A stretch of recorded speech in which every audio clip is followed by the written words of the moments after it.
Je m'excuse, du coup j'ai fait une mauvaise manip, alors j'ai coupé la vidéo. Donc je reprends.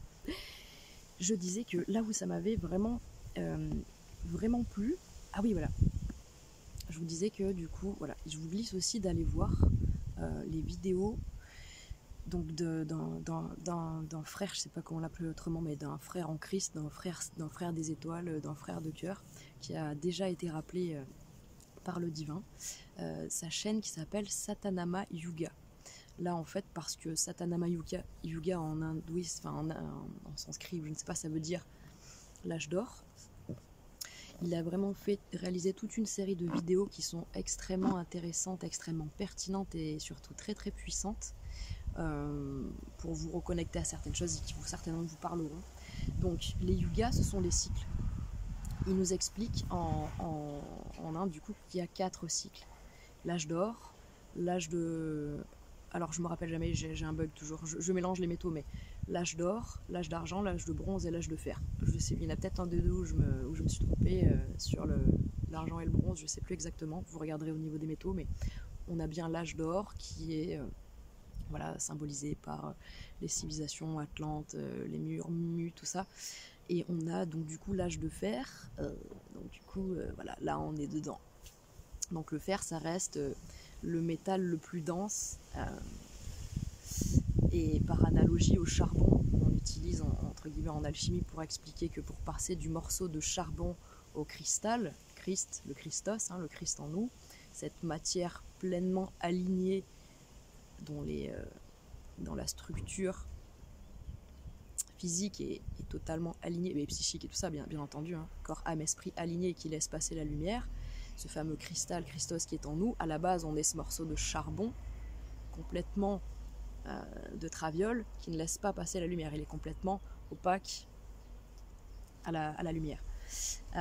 Donc du coup le fer c'est un petit peu la même, par analogie, c'est la même métaphore qu'avec donc le charbon et le cristal, c'est la même métaphore que le plomb. On pourrait prendre le plomb parce qu'on utilise souvent l'énergie le plomb et l'or en alchimie, mais le fer, puisque le fer est vraiment ce métal très très dense et très très voilà, parce que l'or c'est Aour, or c'est la lumière, et donc voilà le fer, et puis l'enfer du coup, voilà, au niveau de la langue des oiseaux on peut s'amuser un petit moment en effet avec ça déjà, mais on voit bien que c'est ça, c'est que c'est l'absence de lumière. Du coup il n'y a pas de lumière, ça ne passe pas. C'est pas une histoire de volonté, pas une histoire de capacité, c'est une histoire que c'est pas le bon moment. Ça, c'est cette notion de temps kairos et de temps chronos qui est très importante à pouvoir comprendre. C'est qu'en effet, à l'époque des Mayas, ces fameux calendriers, alors ils en avaient au moins 3 différents. Là, en effet, je vous ai déjà partagé cette super vidéo sur l'arrivée du calendrier Maya en Occident, qui est sorti dans les années 90. Et donc, du coup, à l'époque, ces calendriers-là, en tout cas l'un d'entre eux, parlait, expliquait, et là vraiment allez voir ces vidéos en 17 parties là, sur la chaîne de Amneka, A-M-N-E-K-A, qui du coup parle de Stankéros. En fait, si vous voulez, c'est une sorte de redite de la genèse de la Bible, en fait, jusqu'au jour de la création de l'homme, et même au-delà, parce qu'il nous donne aujourd'hui même ce qui se passe. Donc c'est très intéressant, si vous n'avez pas vu cette vidéo, allez voir, ça va vraiment vous inspirer, j'en suis sûre. Mais Stankéros, avant que le temps chronos existe comme on l'entend, c'est-à-dire que ce temps chronos qui est le temps défini par l'être humain pour rythmer sa vie, c'est-à-dire que c'est pas négatif en somme, de déterminer, de dire voilà, du coup une journée ça va être défini par le soleil qui se lève et qui va se coucher, et puis du coup avec comme système de référence une heure qui fait 60 secondes, je sais plus du tout, voilà, je sais plus pour quelle raison finalement c'est ce système de référence là qu'on a, mais si plus c'est rigolo parce que les battements de nos cœurs, il y a quelque chose il y a un lien à faire, il faudrait que je me replonge là-dedans, mais il y a une analogie, un parallèle à faire entre les battements de notre cœur et les pulsations de notre cœur et les secondes dans une heure, enfin il y a quelque chose, voilà, de toute façon c'est ça cette magie de la vie intrinsèque à nous qu'on ne voit pas en fait, parce qu'on a le nez dedans, on a la tête dans le guidon, on ne voit pas l'essentiel, mais c'est bien là. Donc le temps chronos qui nous permet de rythmer nos journées et de pouvoir impartir notre temps, justement, c'est aussi l'aspect positif, c'est qu'on peut, grâce à ce temps-là, décider de comment on va investir notre temps et d'organiser notre planning. Donc donc libre à nous en effet de sortir de ce dogme du temps chronos, où on veut nous expliquer que la nuit on dort, que le jour on travaille, et que machin. Alors bien sûr que les énergies du corps humain, biologiquement, elles sont faites pour que, bah oui, en effet, la nuit, il y a des processus de nettoyage du corps, il y a chaque heure de la journée renvoie à l'activité d'un organe propre, il n'y a pas de hasard, tout est très très très bien fait, c'est pas pour rien qu'il y a 13 or en langue des oiseaux, 13 or, donc le trésor, l'or, l'aour, la lumière, c'est pas pour rien que c'est l'heure du cœur. Mais donc, bien entendu qu'il y a une sorte de logique à adopter au niveau de son rythme biologique et d'être à l'écoute de ça, et que c'est bien de ne pas dormir le jour et de faire sa vie la nuit, mais entre le dogme figé de une journée, elle est comme ça, et vous, votre rythme, vous, votre énergie, vous, vos envies, vous, vos aspirations, vous, vos ressentis, vous, tout ce qui vous définit, vous avez votre propre rythme à trouver, vous avez votre propre manière de faire, vous avez vos propres magies, vous avez vos propres filtres, vous avez vos propres ornières, vos propres failles, mais il y a tout qui est là en vous, hein. Il y a tout qui est là en vous pour vous aider à trouver ce rythme-là. Parce que là, ça me fait un lien avec la transition tout à l'heure, on est en transition, on cherche notre rythme. Mais je perds pas le fil sur ce temps chronos. Et ce temps kairos, donc le temps chronos va nous aider à définir notre rythme de vie et à définir notre planning, mais aujourd'hui, en effet, c'est quelque chose qui nous enferme.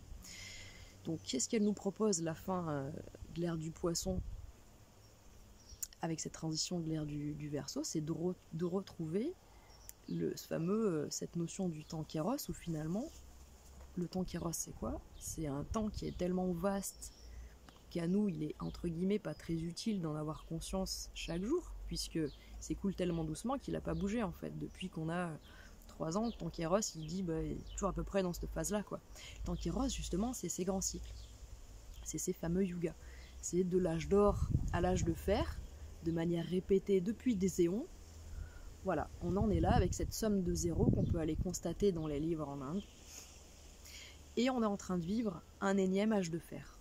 On est en train de vivre un énième enfer, ici, sur Terre, sur a priori peut-être l'endroit du cosmos, si ce n'est dans notre univers le plus proche, là l'endroit qui vibre le plus bas de notre univers. Comme quand on prend une toile et que du coup on balance une bille dessus, et ben du coup la toile va se replier, et du coup on est là.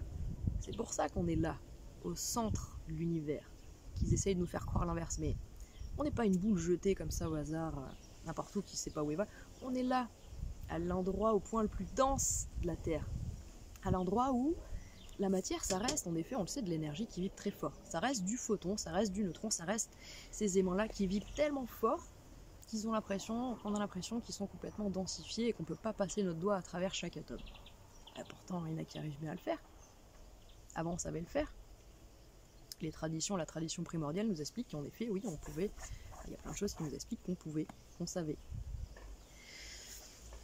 Donc voilà, on est en train de renouer avec cette ère de tout est possible, puisque avec ça, on change les choses. Donc il y aurait plein de choses à dire en effet sur ce fameux. Alors, je crois que c'est le paradoxe de Fermi qu'on dit, cette expérience qu'on fait avec le chat dans la boîte, avec le poison. Et on se dit, est-ce que le chat est mort ou pas? Et jusqu'à ce que l'observateur ouvre la boîte, on ne sait pas. Et jusqu'à ce que l'observateur ouvre la boîte, de manière quantique, il y a cette intrication moléculaire qui fait que les deux états sont là. C'est l'observateur, en ouvrant, qui va définir. C'est cette fameuse, en effet, expérience de l'onde et de la particule, où quand on envoie une onde... Non, alors quand on envoie... Je ne sais plus si on envoie une onde ou une particule, d'ailleurs. On l'envoie, et puis du coup, elle est censée passer par des fentes.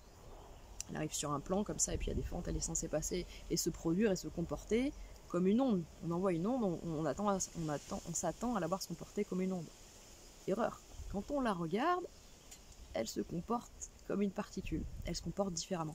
Donc on voit bien que c'est le positionnement de l'observateur, on voit bien que c'est cette idée que c'est pas le monde qui change autour de nous, c'est nous qui changeons notre regard sur le monde. Et donc c'est avec cette approche-là, en effet, qu'on va arriver le mieux à pouvoir interagir avec notre monde et à le faire changer. C'est-à-dire que déjà, si on se concentre sur l'intérieur et si on ramène tout à soi, dans comment moi je fais pour aller changer et voir de plus près ces choses-là, parce qu'apparemment il y a un problème, puisque dans ce que je vois à l'extérieur ça marche pas, c'est pas bon. Déjà, On est sur un fil un peu plus sérieux et pertinent. Et donc du coup, bah voilà, Stan Kéros, il nous dit quoi? Il nous dit, là, vous êtes dans ce stage de faire, et justement, on sort de l'âge de faire, F-A-I-R-E, et voilà, on a vu nos parents, voilà, faire. On a vu nos parents s'épuiser, on a bien vu que le modèle marchait pas. Nous, on voit bien que même si on est traité de fous, de complotistes, de rêveurs, d'utopistes, d'allumés, de bisounours, de psychopathes, de tout ce que vous voulez, parce que finalement, on a toutes les casquettes, hein. Quand on n'est pas en accord avec les valeurs, alors si on peut encore appeler ça valeur, parce que avec les idéologies diffusées par le pouvoir en place. Donc là, j'espère qu'on va pas sentir l'acidité qui s'installe en moi quand je parle de tout ça. Comment dire? Pour moi, il y a des gens qui font un boulot magnifique, merveilleux, formidable. Je les remercie de tout mon cœur pour les risques qu'ils prennent, pour le talent qu'ils ont d'arriver à diffuser sans filtre et avec leur filtre des messages très très pertinents sur le climat ambiant, c'est-à-dire de manière géopolitique, de manière économique, tout ça. Bon, on pourrait parler d'économie, moi je trouve ça très intéressant. De géopolitique, on peut toujours en parler, mais c'est vrai que je sais que là, encore une fois, je reste quelqu'un d'émotionnel, je vais teinter mon discours de mes émotions, c'est pas là où je vais le plus pertinente dans mes messages, mais il y a des gens qui le font très bien. Si jamais vous voulez vous prendre des petites doses de « Oh bah putain, on est vraiment dans la merde », vous pouvez aller voir Radio Loup Divergent, Radio Loudi. Forcément, vous ne trouverez pas ces vidéos sur YouTube parce qu'il serait censuré à chaque seconde. Il y a des personnes qui arrivent à le faire de manière un peu plus mesurée et du coup, en effet, par exemple, la dernière fois, je suis tombée sur cette chaîne que je trouve merveilleuse et je remercie Guillaume, qui s'appelle La Voix du Phénix, que vous certainement devez connaître aussi, sinon je vous invite à aller voir. Je l'ai découvert là il y a quelques jours. Ça fait beaucoup de bien, c'est très frais, c'est vraiment bon, c'est vraiment vraiment bon d'arriver à trouver l'art et la manière de diffuser des infos pertinentes et réalistes et aidantes de la plus belle des manières, en se basant sur du factuel et sur du factuel tangible, les astres, les mathématiques, voilà, la clé des mathématiques. Donc ça c'est chouette, et encore une fois, je cite forcément Valérie Bugeaud parce que en tant que femme, voilà, pour moi c'est une femme d'exception, une grande dame qui donne l'exemple, qui donne le ton, qui elle est en effet beaucoup plus pragmatique et rationnelle dans son approche, puisque je vous ai fait un partage de vidéo en effet sur Valérie Bugeaud, puisqu'elle va donner une approche beaucoup plus voilà, sur le modèle de, comment dire, au niveau de la justice et des textes, des lois, va vous donner une analyse qui est vraiment, voilà, pour moi c'est l'analyse la plus pertinente, voilà, parce que voilà, peut-être que moi ça me parle à moi plus qu'à d'autres. En effet, c'est vrai que j'avais écouté différentes personnes que j'avais trouvées aussi très pertinentes, mais c'est vraiment celle que moi j'ai envie de citer. Après, c'est vrai que j'ai entendu un monsieur qui s'appelle Charles Gave que j'ai trouvé aussi très pertinent. Mais honnêtement, je préfère me parler de ce dont je me rappelle avec certitude, et je sais que Valérie Bugeaud donne une analyse, donne des clés et des solutions concrètes, pérennes, durables. Allez-y quoi. Voilà. Franchement, si vraiment il y en a qui se posent encore la question de qu'est-ce qu'on a à faire, comment on doit le faire, vous écoutez Valérie Bugeaud. Vous écoutez spécifiquement, si vous voulez, un truc que j'ai même pas fini, mais tellement c'est pertinent et qu'il y a d'infos que ce sera bon plus tard. Mais j'ai commencé à l'écouter, j'en ai écouté peut-être la moitié. C'est l'interview qui est réalisée de Valérie Bugeaud sur la chaîne, je me rappelle plus laquelle, mais si vous allez sur la chaîne de Valérie Bugeaud, vous trouvez une interview qui est faite d'elle et de Marion Sigaud, qui elle est une cadre dans tout ce qui est les corporations d'État, voilà, à l'époque, avant le pouvoir en place, avant la République telle qu'on la connaît aujourd'hui, voilà, et qui est en train en fait de s'effondrer, telle qu'on l'a connue et telle qu'on la voit en train de s'effriter, de se casser la gueule. Donc du coup, Valérie Bugot, voilà, qui offre toutes les solutions. Et si jamais, voilà, comment dire, j'ai l'impression qu'on n'a pas besoin de beaucoup de repères, mais il y a des jalons qui sont là et qui sont vraiment efficaces pour arriver à nous aider à nous positionner de manière individuelle. Donc là, ça passera peut-être plus par des personnes qui arrivent à nous ramener suffisamment dans nos émotions et dans notre être pour arriver à débunker, pour être ensuite dans le faire, mais dans le faire bien comme il faut, en conscience, en sagesse, pour le bien vraiment quoi, de notre vie. Et de manière plus globale, comme Valérie Bugot, qui donne vraiment des tangentes, des lignes directrices pour le collectif, quoi. Voilà, donc ça me fait super plaisir de parler de ça avec vous, parce que moi je suis quelqu'un de passionné, j'ai toujours, de tout temps, de là où je me rappelle, depuis petite, j'adore parler de la vie, j'adore parler de ce que je ressens, j'adore parler de ce que j'arrive à plus ou moins à comprendre, j'ai aucune vérité. Alors, moi j'adore dire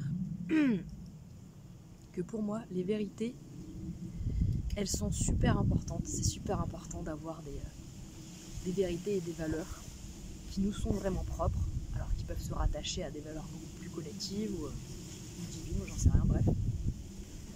Mais on a des choses auxquelles on se raccroche et qui sont là, qui font partie de notre être et qui sont bonnes sur un certain laps de temps. Peut-être qu'il y en a qui seront impérissables toute notre vie, mais la plupart vont muter, vont se transformer, vont s'ajuster, vont s'adapter, vont s'affiner, vont s'épurer. Vous voyez ?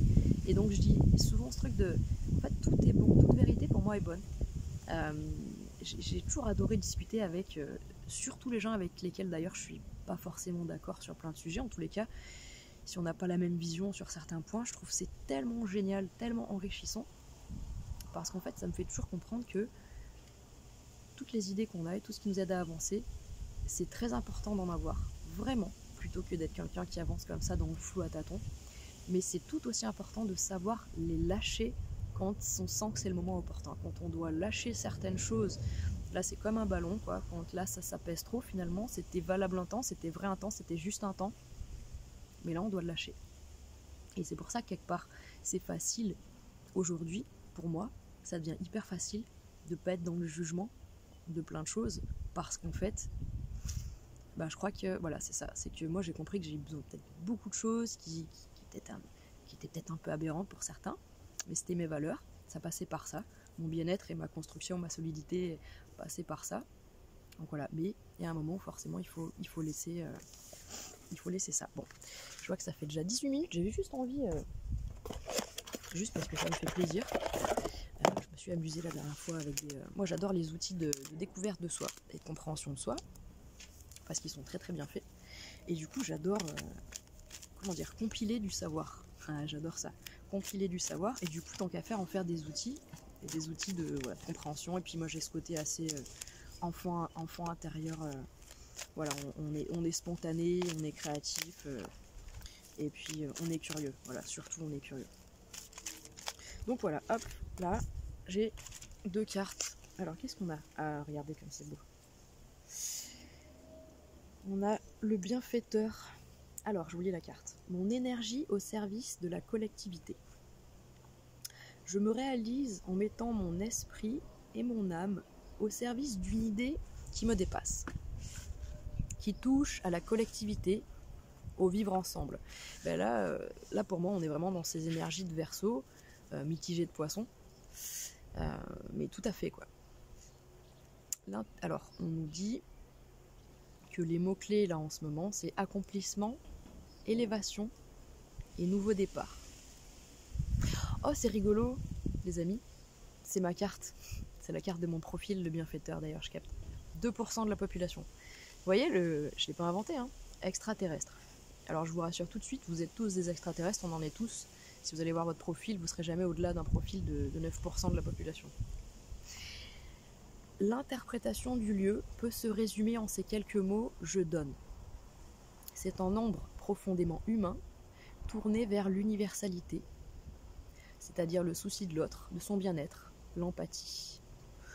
Au travail, vous devez pouvoir vous sentir en confiance pour donner le meilleur de vous-même et vous dépasser. Alors là, ça sera certainement un message très important pour beaucoup d'entre vous.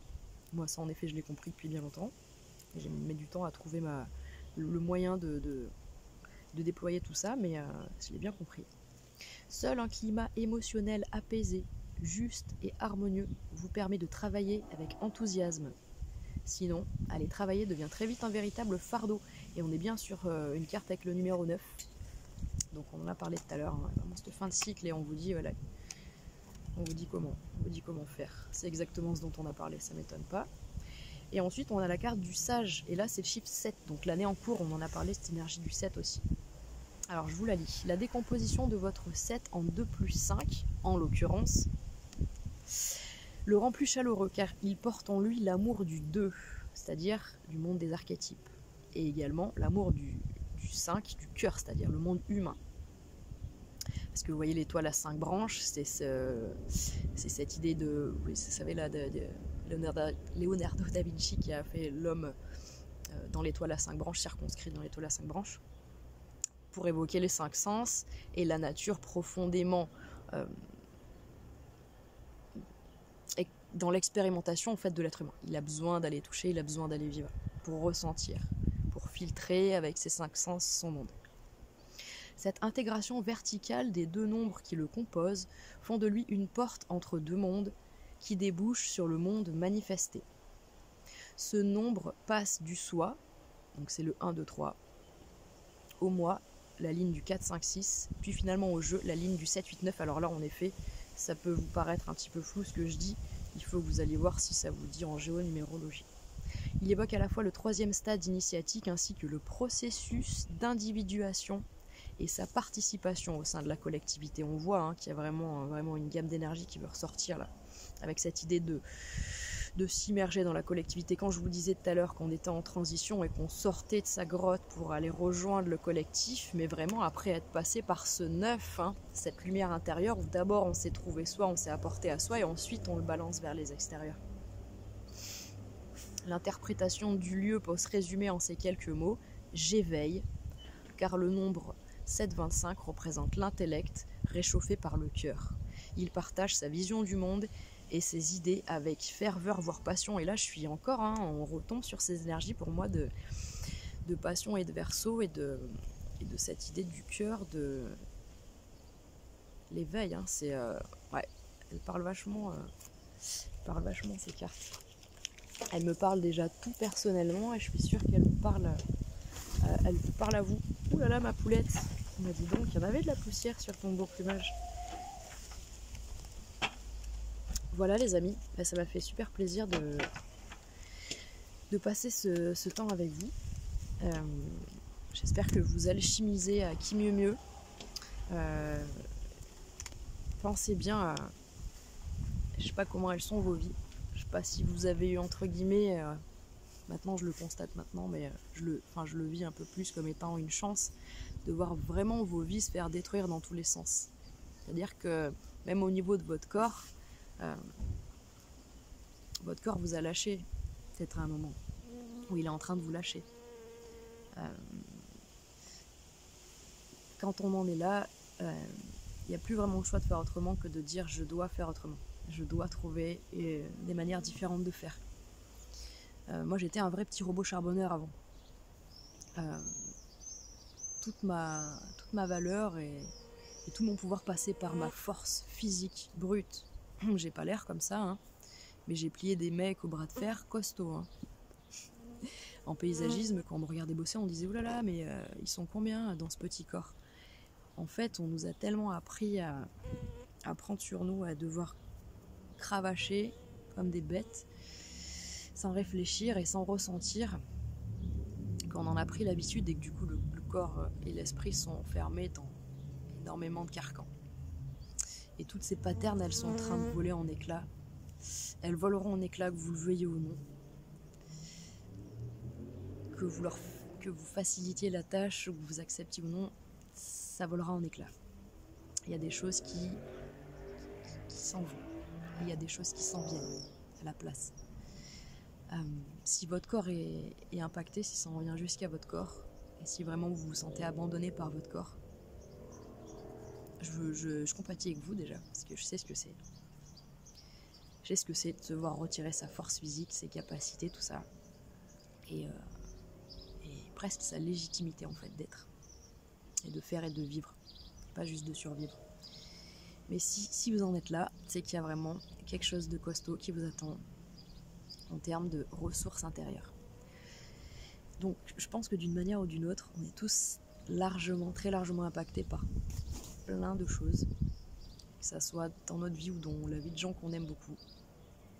Parce qu'aussi bien certains d'entre vous sont forts en place, mais peut-être qu'autour d'eux, il y a des choses assez chaotiques. Mais on vous dit, ancrez vos certitudes, ancrez votre bonté, ancrez votre beauté, ancrez votre joie, ancrez votre foi. Ancrez tout ce qui vous paraît sain, juste, tout ce qui paraît vous élever, tout ce qui vous fait du bien, tout ce qui vous nourrit. Soyez force de proposition. Prenez des initiatives pour vous faire du bien à vous déjà. Et ensuite, quand vous êtes bien et quand vous avez l'énergie, comme là je suis en train de le faire avec vous, partagez. Partagez, partagez. On ne peut pas se tromper. On ne peut pas se tromper. Si on fait à partir du cœur. Donc voilà, je vais m'arrêter là. Je vais vous laisser passer une excellente journée. Vous pouvez toujours m'écrire sur lamagiedetavie@gmail.com et je vous répondrai avec plaisir si vous avez besoin. Si vous avez besoin de débunker vos émotions, si vous avez besoin de trouver des réponses sur votre chemin, enfin de vous connecter à vos réponses parce que vous les avez, moi je les aurai pas pour vous. Juste vous aider à les cerner plus et voir plus clairement vos magies, vos blocages. Si vous traversez un deuil, moi j'ai perdu mon petit frère qui s'est suicidé il y a 12 ans, c'était il y a quelques jours, ça faisait 12 ans. Donc là j'ai eu un message très fort aussi que bien j'ai enfin terminé ce long processus de deuil. Et donc voilà, c'est avec plaisir, avec beaucoup de compassion et de sagesse et de rigueur que je m'engagerai avec vous pour vous aider à cheminer. Et puis si jamais vous avez envie de... Voilà, si vous n'avez pas le temps et que vous voulez faire des recherches sur vous et voilà, connecter avec tous ces outils qui vous donnent des infos, que ce soit la numérologie, l'astrologie, la géonumérologie, il y a tellement d'outils qui nous permettent de connecter avec qui on est véritablement, notre nature profonde et nos ressources et nos blocages et nos défis, que sans être quelqu'un qui suis spécialisé dans un domaine particulier, hormis je suis des émotions de manière totalement intuitive, et je veux dire c'est de l'ordre de mon parcours, c'est de l'ordre de mon expérience, donc là en effet j'ai pas le diplôme, mais je pense que je peux le vérifier encore chaque jour dès que je relationne avec qui que ce soit dans une relation cœur à cœur.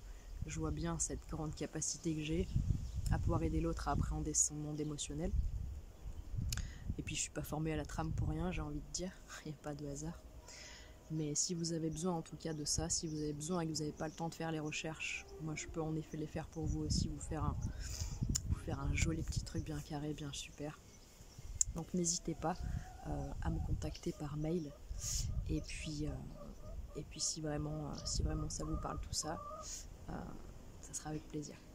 Voilà, moi je vous souhaite une excellente journée. Et puis je vous dis à bientôt pour un prochain partage spontané, une lecture de Chrome, un exercice du livre ou autre, ou un partage de vidéos. Ce sera toujours avec grand plaisir. Je vous souhaite de prendre bien soin de vous. Je vous fais de gros bisous et je vous embrasse. À bientôt.